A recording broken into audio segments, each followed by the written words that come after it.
Early access review copy provided by Square Enix.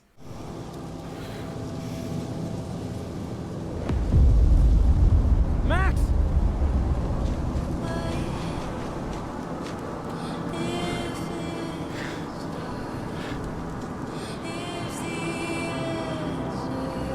No.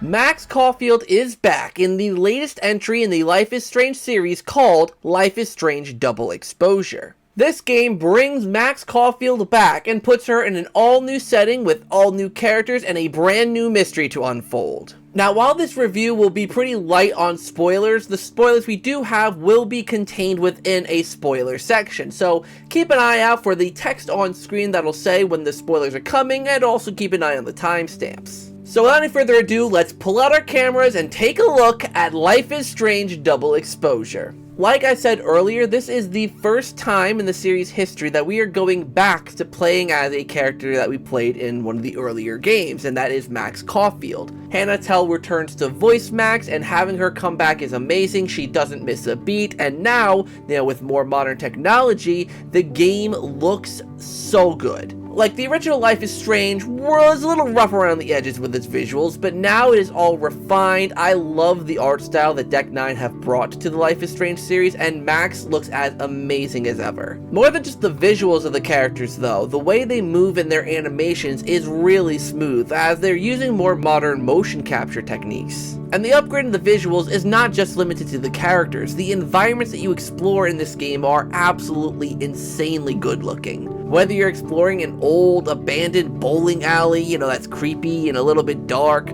or if you're exploring Caledon University's nice big open campus in the heart of winter, this game has a lot to look at, and there's a lot of little details in the environments. Now, of course, a game can look pretty, but what about how it feels to play? Life is Strange Double Exposure feels like every other Life is Strange game in the past. You play as your main character, who has these powers that you need to control, which I'll talk about the powers in a second here, and you're trying to solve the mystery of who killed Max Caulfield's new good friend, Safi Llewellyn Fayed. At first, this seems like a very simple murder mystery game, but as we learn through the first 2 chapters, which is what's available with the early access, there does seem to be more than meets the eye with not only how Safi died, but all of the potential suspects. The cast of characters that we meet in this game, whether it's the school president's assistant Vin, or the head librarian Gwen, all these characters seem to have something to hide and some sort of weird connection to Safi that could be related to her death.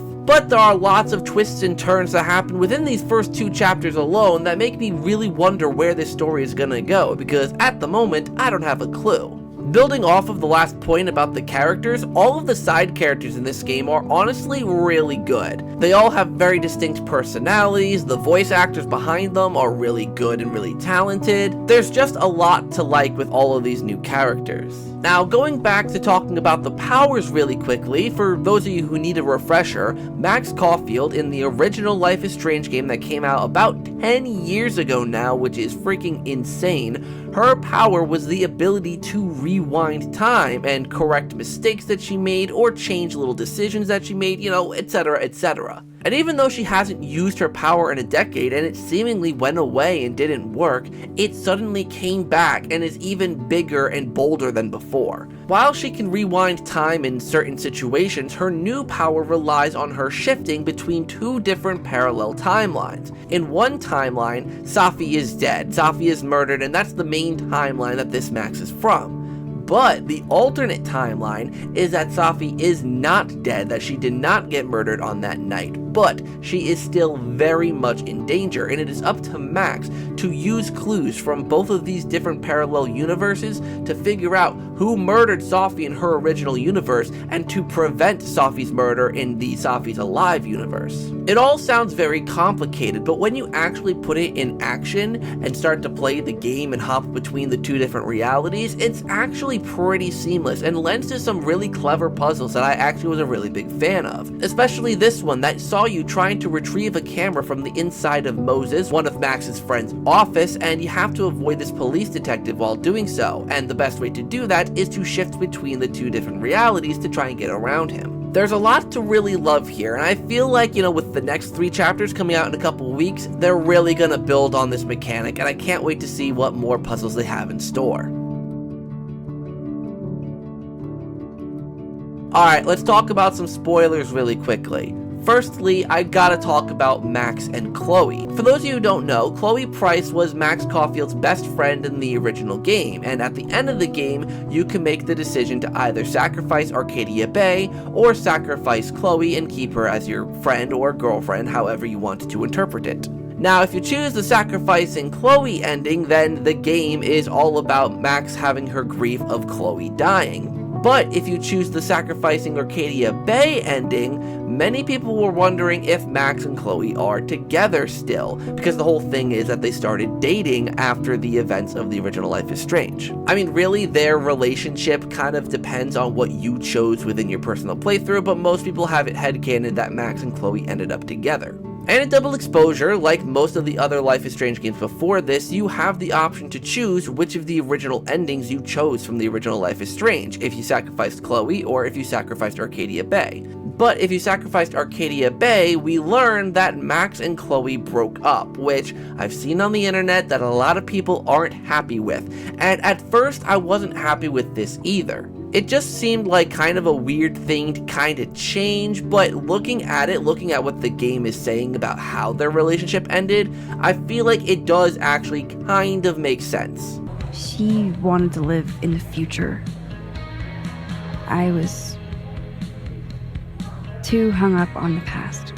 Chloe was kind of the person to always try and push forward, not try to dwell too much, but Max, given all that she's went through, can't help but dwell on the past. Constantly throughout the first 2 chapters, you're thrown into different flashbacks that pertain to Max and Chloe. So honestly, you get to see Chloe quite a bit, but it's all through flashbacks, and honestly, the fact that, there's at least a little bit of something here to explain why they're no longer together, I honestly don't mind it as much as I feel like other people will. Because here's the thing, right? Yeah, Max and Chloe said they're going to be together forever. That's what they said in the original game. But that's when they were 18. They were just out of high school.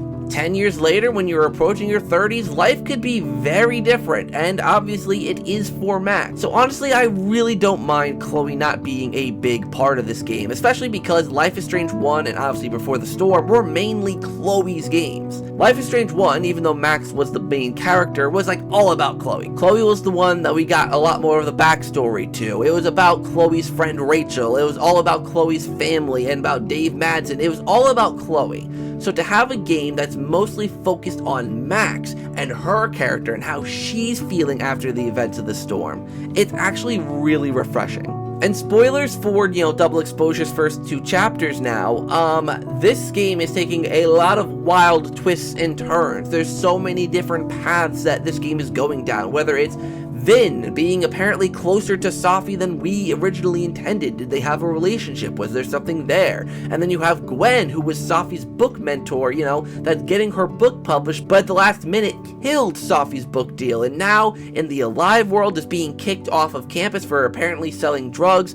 And then of course there's the big plot twist at the end of chapter 2 where Max is the one that killed Safi. There's so many questions that need to be answered, and I'm really interested because this game seems to be playing with the paranormal elements or the powers elements a lot more than some of the other games have, and I'm really interested to see what ends up happening. So overall, I am truly really liking Life is Strange Double Exposure so far. I'm not going to give it a score yet because I've only played the first 2 chapters, but I will obviously be reviewing the full game when it comes out, so definitely make sure to stay tuned for that. I'm very excited to play the rest.